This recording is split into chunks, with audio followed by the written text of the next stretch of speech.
એક સમયની વાત છે.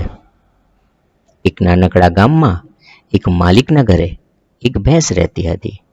તેનું નામ હતું ગૌરી.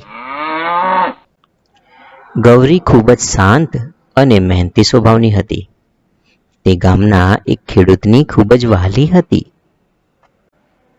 તે રોજ સવારે ખેતરમાં હળ ખેંચવા જતી અને સાંજે પાછી આવીને ચૂપચાપ પોતાના સ્થાને બેસી જતી. તે જ ગામમાં એક નાનકડી ચકલી રહેતી હતી. ચકલી ખૂબ જ વાતોડી હતી અને તે દરેક સાથે બોલતી અને રમતી રહેતી હતી. ગૌરી અને ચકલી બે અલગ અલગ જીવ હતા. એક મૌન અને કામમાં લાગી રહેતી, જ્યારે બીજી જલ્દી, ઝટપટ અને વાતોડી હતી. તેમ છતાં બંને જણ વચ્ચે મિત્રતા થઈ ગઈ. દરરોજ સાંજના સમયે ચકલી ગૌરીની પીઠ પર બેસી જાય અને વાતો કરવાનું શરૂ કરતી હતી. એક દિવસ ચકલીએ કહ્યું, ગૌરી, તું આખો દિવસ મહેનત કરતી હોય છે, તને ક્યાંય આળસ નથી આવતી? આ સાંભળીને ગૌરી હળવેથી બોલી, મારું એક કામ છે. ખેતરમાં જઈને હું કામ કરું છું, એટલે મારા માલિકને સહાય મળે છે અને ખેતરમાં અન્ન ઉગે છે, તેથી ગામ ચાલે છે. આ સાંભળીને ચકલી વિચારમાં પડી ગઈ. તેણે વિચાર્યું, મારો તો દિવસ ઉડી ઉડીને અને ગીત ગાઈને વીતી જાય છે, પણ હવે લાગે છે કે મારે પણ કોઈ સારું કામ કરવું પડશે. એ દિવસે ચકલીએ નક્કી કર્યું કે તે પણ હવે કોઈ ઉપયોગી કામ કરશે. બીજા દિવસે સવારે જ્યારે ગૌરી ખેતરમાં જવા નીકળી, ત્યારે ચકલી પણ તેની સાથે ઉડીને ગઈ. ખેતરમાં પહોંચીને તેણે જોયું કે ક્યાંક પાણી ફરી વળ્યું છે અને ક્યાંક બીજ ઉપર કાંજી બેસી ગઈ છે.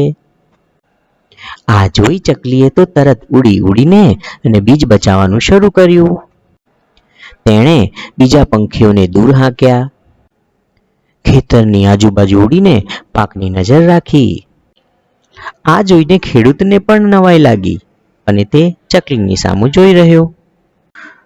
થોડા દિવસમાં ખેડૂતે ચકલીને નાના પાંજરામાં નહીં, પણ એક મોટા લાકડાની ખોખમાં રહેવાનું સ્થાન યોગ્ય તૈયાર કર્યું.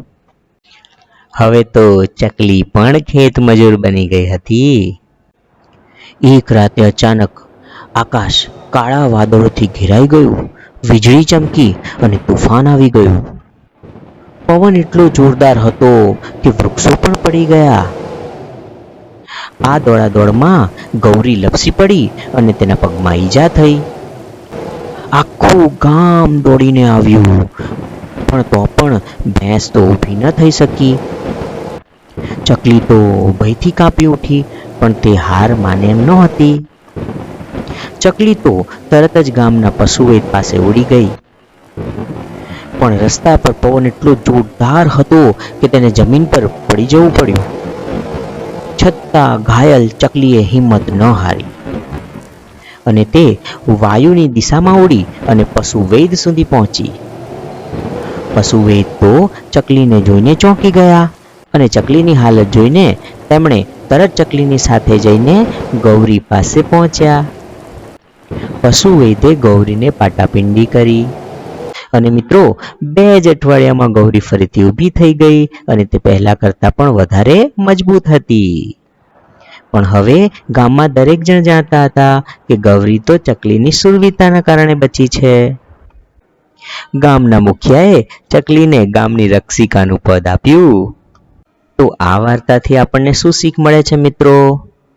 દોસ્તી માત્ર વાતો કરવા માટે નથી હોતી. જ્યારે મુશ્કેલી આવે ત્યારે એકબીજાને બચાવવા માટે પોતાનું સર્વસ્વ આપવા તત્પર રહેવું જોઈએ. એ જ સાચી દોસ્તી.